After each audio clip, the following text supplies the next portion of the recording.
滑翔伞运动充满危险。Oh my gosh! Oh my gosh!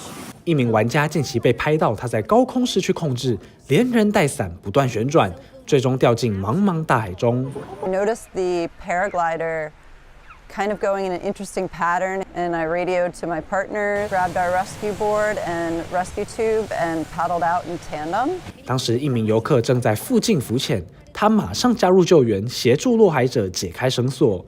莎拉和搭档则固定救生圈，一行人成功返回岸边。I heard the number, I was actually quite blown away. 500 feet is an incredible thing to survive. 他从约50层楼高的空中坠落，幸好佩戴万全的设备，全身仅受了些擦伤和割伤。专家提醒，不管是游泳或是玩滑翔伞，靠近救生员进行比较保险。TVBS 网络新闻中心综合报道。